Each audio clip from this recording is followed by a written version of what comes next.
Alhamdulillah, alhamdulillahirrahmanirrahim. Wassalatu wassalamu ala asrafil anbiya'i wal mursalin wa ala alihi washabbihi ajmain. Amma ba'du. Baiklah, sebelumnya perkenalkan nama saya Muhammad Fatir Rahman, saya sebagai moderator. Saya Yogi Nugra sebagai pemateri. Dan saya Tio Ariel Fatama sebagai pemateri kedua. Baiklah, tanpa berlama-lama, mari kita simak sama-sama. Sumber ajaran Islam, pedoman hidup umat manusia. Presentasi ini akan membahas latar belakang, sumber utama dan peran penting ajaran Islam dalam mendidik kehidupan umat manusia. Kita akan menjelajahi Al-Quran, hadis, rayu dan kerasulan Nabi Muhammad SAW sebagai fondasi utama agama Islam. Latar belakang turunnya wahyu, masa jahiliyah. Masyarakat Arab sebelum Islam hidup dalam kebodohan spiritual, penyembahan berhala, ketidakadilan sosial dan akhlak yang lemah. Kesenjangan sosial dan perperangan suku adalah hal yang lazim. Pemutusan Nabi Muhammad SAW. Allah Subhanahu wa taala memutuskan Nabi Muhammad SAW sebagai rasul terakhir untuk membawa risalah Islam, menyempurnakan ajaran sebelumnya dan membawa misi tauhid atau keesaan Allah. Turunnya Al-Quran. Wahyu pertama turun di Gua Hira, menjadi titik awal turunnya Al-Quran secara bertahap selama 23 tahun. Al-Quran membahas berbagai aspek kehidupan, dari akidah hingga hubungan bermasyarakat. Al-Quran, kitab suci umat Islam. Pengertian Al-Quran. Al-Quran adalah firman Allah Subhanahu wa taala yang diturunkan kepada Nabi Muhammad SAW melalui malaikat Jibril. Secara bahasa berarti bacaan atau sesuatu yang dibaca berulang. Pembagian Al-Quran terdiri dari 30 juz, 114 surah Makkiyah dan Madaniyah, dan 6.236 ayat, muhkamat dan mutasyabihat. Juga dikategorikan berdasarkan tema utama seperti tauhid, ibadah, dan hukum. Fungsi Al-Quran sebagai petunjuk hidup atau hudan, penyempurnaan kitab sebelumnya, obat dan rahmat, sumber hukum Islam, serta pemberi kabar gembira dan peringatan. Kedudukan Al-Quran dalam Islam. Kalamullah. Al-Quran adalah firman Allah yang memiliki kedudukan tertinggi dan tidak bisa disamakan dengan ucapan manusia. Mukjizat Nabi Muhammad SAW, keindahan bahasa, kedalaman makna dan kesesuaian isinya, dan sains modern membuktikan keasliannya. Sumber utama syariat Islam, menjadi sumber utama hukum Islam, pedoman ibadah dan penyakit umat Islam di seluruh dunia. Hadis atau sunnah. Penjelasan ajaran Islam. Definisi hadis adalah segala sesuatu yang disandarkan kepada Nabi Muhammad SAW, baik perkataan, perbuatan, persetujuan maupun sifat. Fungsi Al-Quran. Fungsi menjelaskan Al-Quran, menjadi sumber hukum Islam dan teladan hidup bagi umat Islam. Hubungan hadis. Hadis adalah sumber utama untuk mengetahui sunnah Nabi. Sunnah memperkuat dan memperhatikan ajaran yang ada di dalam hadis. Selanjutnya juga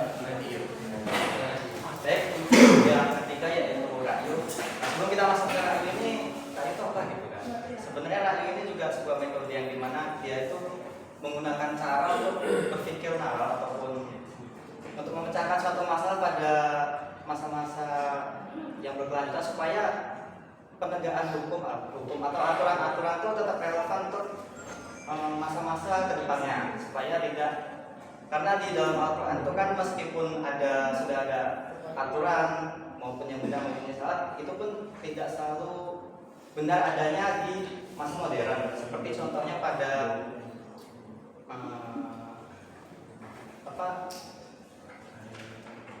itu pesan paket online itu kan. Kalau misalnya secara tradisional itu kan, kalau kita nggak tahu barangnya jauh, kita nggak tahu nih di mana barangnya. Tapi kita tuh kalau tradisional itu kan pasti kita nggak percaya gitu, pasti kita nggak mau beli, dan suatu perdagangan itu dan pembeli itu nggak sah gitu secara langsung gitu. Tapi dengan adanya rakyu ini, pemesan paket online itu bisa dilakukan karena sudah dilakukan berbagai pertimbangan, baik secara kerugian ataupun hal-hal lainnya yang bisa menyebabkan suatu perdagangan dan kemudian terpecah, sehingga rakyat dan online itu bisa terwujud. Lalu untuk definisi ra'yu itu secara bahasa berarti pendapat atau pemikiran rasional. Dalam konteks Islam, ra'yu digunakan untuk para ulama sebagai metode penalaran untuk menentukan hukum suatu permasalahan yang tidak dimiliki ketentuan yang jelas, seperti yang saya jelaskan tadi, yaitu seperti pada zaman dahulu pesan paket online tidak ada, ojek pun tidak ada, ataupun yang tidak ada di masa lampau lah. Namun di masa modern ini ada, dan hukum Islam itu harus bisa relevan dengan masa-masa selanjutnya, seperti halnya Pancasila yang tidak bisa begitu hilang karena pergantian zaman. Lalu untuk metodenya ada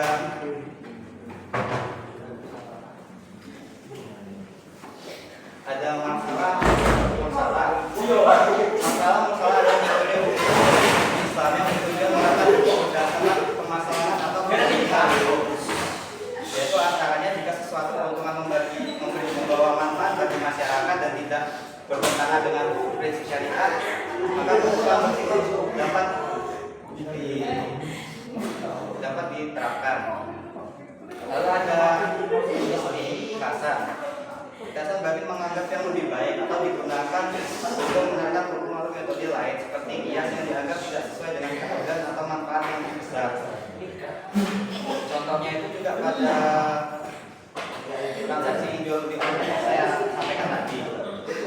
Lalu ada kias atau menganalogikan suatu hukum, yang dimana metode yang digunakan dalam hukum Islam dengan cara membandingkan suatu kasus baru dengan kasus yang memiliki hukum persamaan atau sebab hukum. Seperti zaman dahulu itu khamar atau minuman keras pada zaman dahulu itu berbeda dengan minuman keras pada zaman sekarang, seperti anggur merah atau lain segala macamnya atau bintang, itu kan berbeda jauh dengan masa-masa lampau. Namun karena dia menyebabkan kerusakan yang sama ataupun lebih besar mudaratnya ketimbang kebaikannya, maka itu disebut dengan haram. Seperti itu ya. Lalu urf itu adalah kebiasaan atau tradisi yang berkembang di masyarakat dan dapat dijadikan dasar hukum selama bertentangan dengan Al-Quran atau hadis.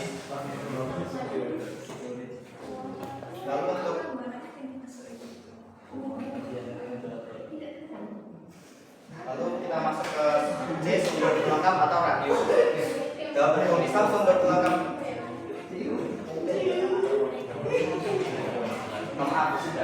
kita masuk ke bagian D, yaitu kerasulan Nabi Muhammad SAW. Nabi Muhammad terakhir dalam Islam diutus untuk menyampaikan risalahnya kepada seluruh umat manusia. Lalu sebelum itu kita masuk ke dalam latar belakang kenabian Rasulullah. Rasulullah SAW ini lahir di Mekah dan pada tahun 570 Masehi. Dalam lingkungan masyarakat masih memegang benar tradisi jahiliyah. Sebelum diangkatnya Rasulullah, yang dimana zaman jahiliyah seperti yang kita tahu pada saat itu zamannya penuh dengan kegelapan, banyak sekali ketidakadilan sosial ataupun keadaan yang dalam segi bidang apapun itu buruk semuanya, kecuali mungkin bagi orang-orang yang lebih tinggi, ya seperti itulah. Lalu turunnya wahyu pertama pada Nabi Rasulullah. Nah, kenapa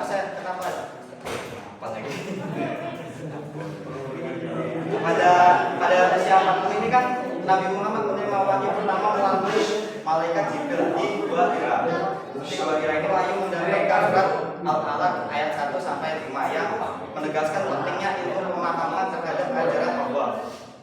Ajaran Allah ini kan ajaran yang dimana untuk manusia supaya berkehidupan yang baik dan tentunya jalan yang benar. Lalu perubahan sosial dan budaya yang dilakukan oleh Islam itu tentunya banyak, dan yang lebih pentingnya itu dalam penghapusan perbudakan. Islam mengajarkan bahwa semua manusia memiliki derajat yang sama. Seperti yang kita tahu juga pada zaman dahulu kala itu perempuan itu hanya dijadikan sebagai pemuas nafsu oleh kaum lelaki, sehingga itu sangat tidak adil bagi seseorang antar umat manusia walaupun berbeda kelamin, namun Islam mengajarkan kedua jenis kelamin ini atau gender ini tetap memiliki derajat yang sama. Lalu peningkatan hak perempuan sesuai yang dijelaskan tadi, hak yang sebelumnya tidak ada pada perempuan ini sudah ada dan menjadi lebih terhormat dibandingkan dahulu kala. Lalu ada sistem ekonomi yang berkeadilan. Islam melarang praktik dan mendorong perdagangan jujur yang serba dengan berbasis keadilan sosial. Karena di zaman dahulu juga praktik riba dan lainnya itu sangat marak dan lebih tinggi karena juga mereka hanya melakukan perdagangan dengan sesuai keinginan mereka tanpa melihat timbal balik pada masyarakat lainnya. Lalu kesimpulan dalam materi kali ini, sumber ajaran Islam Al-Quran bagi Islam dan Rasul Nabi Muhammad memiliki peran penting membimbing kehidupan umat manusia seperti yang kita rasakan saat ini, yang sebelumnya tidak kita rasakan, saat ini kita rasakan dengan baik, yang dimana pada yang dulunya wanita hanya dipandang bernas, sekarang sudah setara dan lain-lain sebagainya. Untuk ilmu dan lainnya juga sudah lebih terang mudah ketimbang zaman dahulu kala. Baik, mungkin itu materi yang saya sampaikan. Saya serahkan kepada moderator. Baiklah, mungkin tadi dapat saya ambil kesimpulan juga kalau dari empat materi tadi itu mengandung semua yang apa kita alami sekarang. Tanpa keempat tadi kita tidak ada pedoman, tidak ada arti kehidupan karena dari dalam Al-Quran lah kita mengetahui kita seperti apa dan bagaimana dan sebagainya. Dan hadis itu perkataan Nabi ataupun jadi Rasulullah SAW yang mengatakan